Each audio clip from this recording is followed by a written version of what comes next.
नमस्कार, मैं हूं रेहान। आप देख रहे हैं लहरें। इस वक्त मेरे साथ हैं मॉडल व एक्ट्रेस शर्लिन चोपड़ा जी। हम इनसे बात करते हैं, कुछ नए प्रोजेक्ट्स में काम करने वाली हैं और जो शर्लिन चोपड़ा के फैंस हैं और बाकी दर्शक हैं उनके लिए खुशखबरी भी है कि शर्लिन नया प्रोजेक्ट लेके आ रही हैं। क्या क्या कुछ वो खास कर रही हैं हम जानते हैं इन्हीं से। शर्लिन, सबसे पहले आपका स्वागत है। नमस्कार, थैंक यू। क्या क्या नए नए प्रोजेक्ट हैं उसके बारे में हम जानना चाहेंगे आपसे। जी, मेरे 2 back to back music videos आने वाले हैं। एक है कमर्शियल क्लब सॉन्ग और दूसरा है रैप सॉन्ग जो मेरी आप बीती दर्शाता है। और इसके अलावा 3 back to back short films हैं जो एक लीडिंग OTT पर आने वाली हैं। तो कुछ इसके बारे में डिटेल बताएंगे। जो OTT सीरीज़ है तो उसमें किस तरह का है, मतलब ड्रामा है या सस्पेंस है या फिर किसके अपोजिट है या फिर लीड और कौन कौन कर रहा है? जी, एक है साइकोटिक थ्रिलर, दूसरा है कॉमेडी और तीसरा है रोम कॉम। और इन सब में मैंने नए एक्टर्स लिए हैं जो थिएटर आर्टिस्ट्स हैं। और आप देखेंगे तो आपको लगेगा कि ओह माय गॉड, ये शर्लिन चोपड़ा कहाँ थी, इतना समय क्यों लगाया अच्छा काम करने के लिए। तो जवाब ये है कि ख़ुद को तराशने में मुझे वक्त लगा। और वक्त इसलिए लगा क्योंकि पहले मैं ये सोचती थी कि इंडस्ट्री में काम करने के लिए हमें जो नामचीन निर्देशक निर्माता होते हैं उनके साथ जुड़ना चाहिए, उनके साथ जुड़कर हम काम कर सकते हैं। लेकिन ऐसा कुछ नहीं है। ईश्वर हम सबके साथ हैं। ईश्वर ने हम सबको सद्बुद्धि दी है। तो अपनी सेंसिबिलिटीज़ के अनुसार और जो हमारी इंटेलिजेंस है, जो क्रिएटिविटी है, उसके अनुसार हम बेहतरीन प्रोजेक्ट्स कर सकते हैं। किसी के सामने गिड़गिड़ाने की कोई ज़रूरत नहीं है, किसी से भीख मांगने की कोई ज़रूरत नहीं है। तो ये सारे प्रोजेक्ट आप खुद प्रोड्यूस कर रही हैं कि कैसे कर रही हैं इसमें? जी, मैंने खुद प्रोड्यूस किया है। और जो इन्वेस्टर्स जुड़े हैं मेरे साथ वो मुझ पर भरोसा करते हैं, मेरी क्रिएटिविटी पर और मेरी ईमानदारी पर। उन्हें पता है कि हाँ, अगर शर्लिन चोपड़ा प्रोजेक्ट के साथ जुड़ी है तो पैसा व्यर्थ बिल्कुल नहीं जाएगा। तो आज तरीके के मैम OTT का जो प्लेटफॉर्म है वो काफ़ी अच्छा हो जा रहा है। बड़ी बड़ी फिल्में रिलीज़ हो रही हैं, बड़े बड़े एक्टर्स इस पे आ रहे हैं। अभी शाहिद कपूर की फर्जी आई, एक रिकॉर्ड ब्रेक कर दिया उसने कि कितना अच्छा वो चला। तो इस प्लेटफॉर्म को आप कैसे देखती हैं? सबसे पहले मैं शाहिद कपूर जी को तहे दिल से मुबारकबाद देना चाहूँगी। मैंने उनकी फ़र्ज़ी देखी, हाल ही में देखी, शायद 2 या 3 दिन पहले। और मैं ख़ुद को रोक नहीं सकी। बैक टू बैक सारे एपिसोड्स देख डाले। इतना रोमांचक लगा मुझे।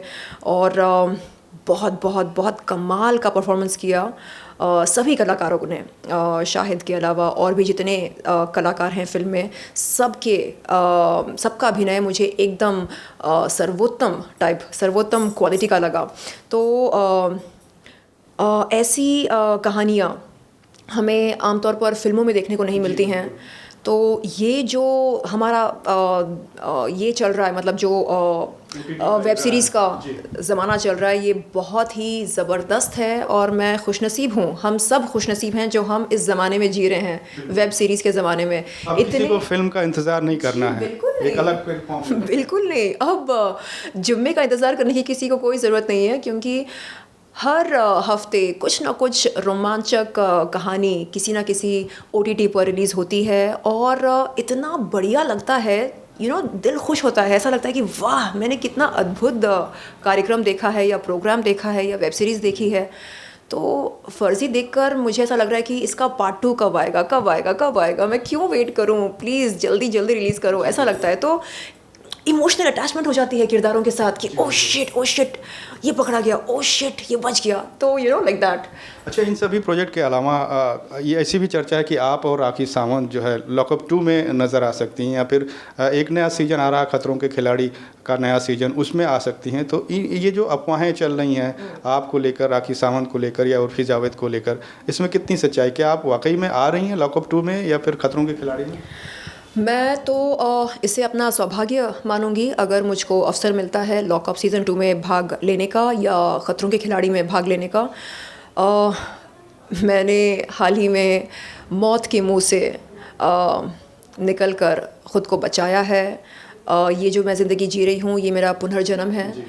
आपको बता दूँ कि 2021 में मुझको किडनी फेलियर हुआ था। बात सितंबर की है और मात्र 3 महीनों में दवाओं का और दुआओं का सहारा लेकर मैंने अपने किडनी फेलियर को रिवर्स किया, जो कि किसी चमत्कार से कम नहीं है। ऐसा खुद कोकिला बहन के हेड ऑफ नेफ्रोलॉजी कहते हैं, डॉक्टर शरद सेठ, वो कहते हैं कि किडनी फेलियर को रिवर्स करना नामुमकिन होता है। इसके दो ही उपाय होते हैं, या तो डायलिसिस या किडनी ट्रांसप्लांट। लेकिन मैंने किडनी फेलियर को रिवर्स किया। तो मेरे लिए ये ईश्वर की देन है, ये जो पुनर्जन्म मेरा हुआ है। तो ऐसे में अगर आप कहेंगे क्या आप ख़तरों के खिलाड़ी हैं, मैं कहूँगी बेशक, मैं ख़तरों के खिलाड़ी की टीचर हूँ, कोच हूँ। तो ज़िंदगी कैसे जीते हैं अब मुझे समझ में आ गया है, क्योंकि मौत के इतने करीब जाकर अगर आप बच निकलते हो तो भी खतरों के खिलाड़ी असली तो फिर आप किसी से नहीं डर सकते, मतलब कोई भी आपको नहीं डरा सकता। और आपको लगता है कि oh my God, I am God. और ये सच है, क्योंकि हमारे भीतर ईश्वर बसे हैं। और अगर हमारे भीतर ईश्वर बसे हैं, जो कि सच है, तो हम ईश्वर से कम नहीं हैं, हम उनकी औलाद हैं। सीधी सी बात है। तो यस, मैं ज़रूर चाहूँगी कि मैं बेहतरीन रियलिटी शोज़ करूँ। और देखते हैं कि इस बार मैं, यानी कि अगर आपको इन दोनों सीरीज का ऑफर मिलता है तो आप ज़रूर जाना चाहेंगी। मेरा अगला सवाल है राखी को लेकर कि जिस तरीके से आप दोनों को लेकर बातें बनाई जा रही हैं, पहले सुलह की खबरें आई और आप बता रही हैं कि एक नए धोखेबाजी की शिकार आप हुई हैं, राखी सावंत की टीम मेंबर से, वो क्या है पूरा, उसके बारे में बताएं। देखिए, पहले मैं एक बहुत ही डरी सी, सहमी सी लड़की हुआ करती थी। मैं यही कह रही थी कुछ देर पहले कि पहले यानी बिग बॉस सीज़न 3 में जब अमिताभ बच्चन जी होस्ट थे, तब मैंने भाग लिया था। और उन्हीं दिनों मेरे पापा गुजर गए थे, जिसके चलते मेरे पैरों तले ज़मीन सरक गई थी और मैं एकदम से टूट चुकी थी, बिखर चुकी थी। मुझे नहीं मालूम था कि कैसे ख़ुद को समेटा जाता है। मैं यानी दुनिया से मेरा संपर्क टूट चुका था, इसलिए मैं बहुत तन्हा महसूस करती थी। और उस स्थिति से, उस हालत से बाहर निकलना मेरे लिए बहुत मुश्किल था। लेकिन हुआ ये कि दुनिया ने इतने ठोकर दिए और इतने लोगों ने बुरा भला कहा, इतने लोगों ने रिजेक्ट किया, यूज़ एंड अब्यूज़ किया, कि अब मैं एक शेरनी बन गई हूँ। यानी एक सीमा होती है ना बर्दाश्त करने की, वो सीमा मेरी पार हो चुकी है। अब कोई मुझे कुछ सुना दे तो सूत समेत मैं वहीं पर उसको सुना दूँ, ऐसी बन गई हूँ। पहले मुझे याद है बिग बॉस सीज़न 3 के घर में विंदु धारा सिंह, उसने मुझको क्यों ऐसा कुछ बोला था और मैंने कुछ नहीं बोला बदले में। आज वो मुझे बोल दे, आज बस बोल कर देखे, उसको सूत समेत ना सुनाऊँ, तो मैं भी अपने बाप की औलाद नहीं। तो ये हृदय परिवर्तन हुआ है, जिगरा जो पहले नहीं था। सीख गई हैं पिछले हालात। जी बिल्कुल। मैंने जब किसी के साथ कुछ गलत नहीं किया, किसी को टोपी नहीं पहनाई, किसी को चूना नहीं लगाया, मैं किसकी क्यों सुनूं? मैं एक लॉ अबाइडिंग सिटीजन हूँ।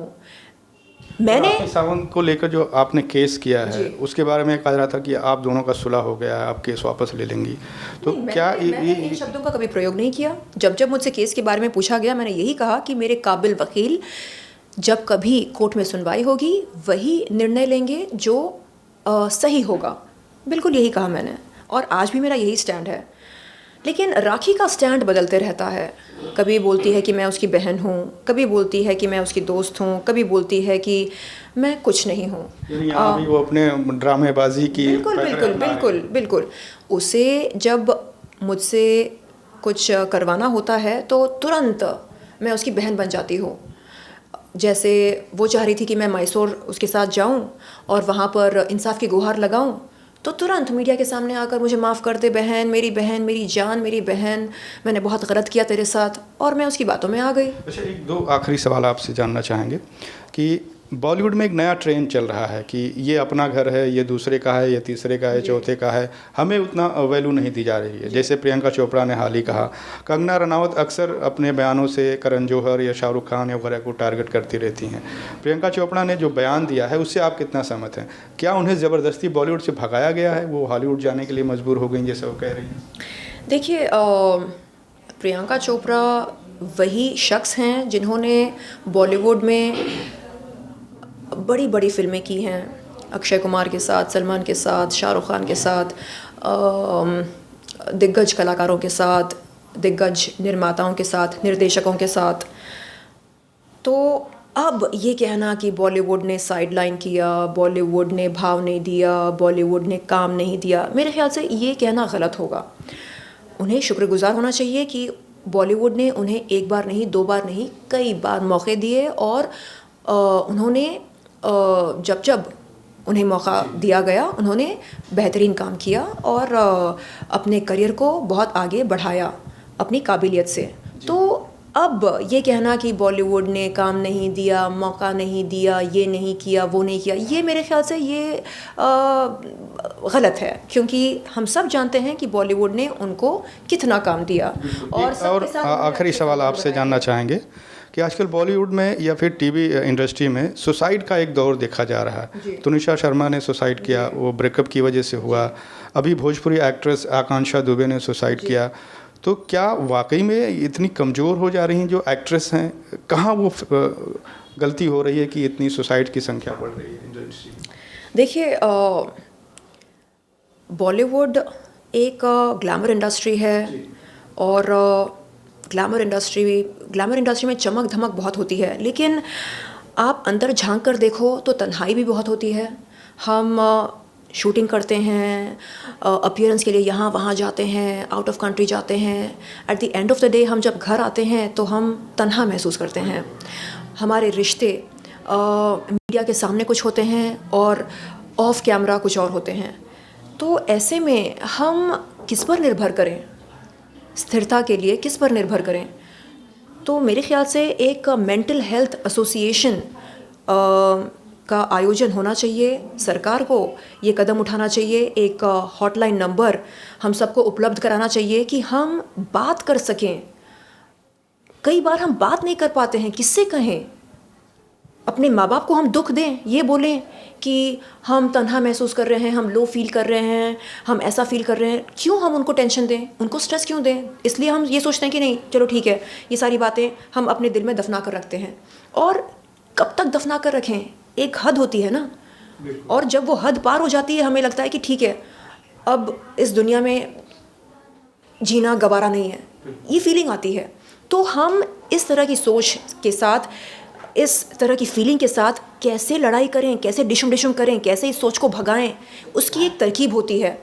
तो जो लाइफ कोचेस होते हैं वो हमें बता सकते हैं कि देखिए ये केवल एक सोच है, एक टेम्परेरी सोच है, और जज्बाती होकर तुरंत इस सोच पर एक्शन लेने की कोई ज़रूरत नहीं है। इस सोच को जाने दो, ये जाएगा, 2 मिनट में जाएगा, हो सकता है 2 घंटे में चला जाए।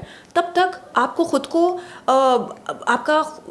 आपको खुद के दिमाग को डाइवर्ट करना है, भूल भुलैया करना है। कैसे?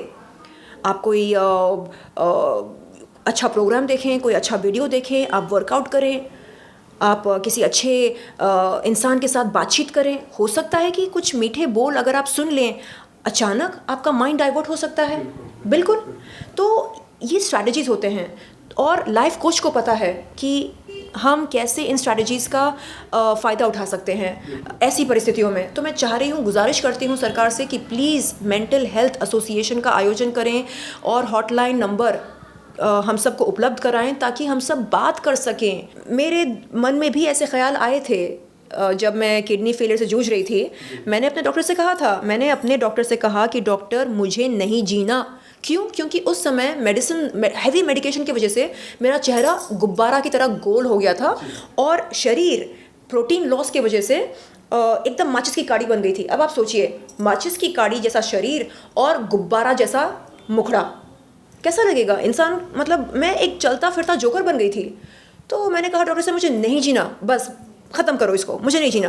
तो डॉक्टर ने कहा पागल हो गए हो क्या, ये टेम्परेरी है, आपका चेहरा फिर से ठीक हो जाएगा। आपके मुताबिक सब कुछ टेम्परेरी होता है, इंसान की सहनशीलता से काम लेना चाहिए। बहुत बहुत शुक्रिया आपका लहरे से बातचीत करने के लिए। ये थी शर्लिन चोपड़ा जो हमसे विभिन्न मुद्दों के बारे में बातचीत कर रही थी। उनके कई नए प्रोजेक्ट जल्द ही आने वाले हैं, उनके फैंस के लिए खुशखबरी यही है। कैमरामैन विनोद के साथ रेहान हुसैन, लहरें, मुंबई।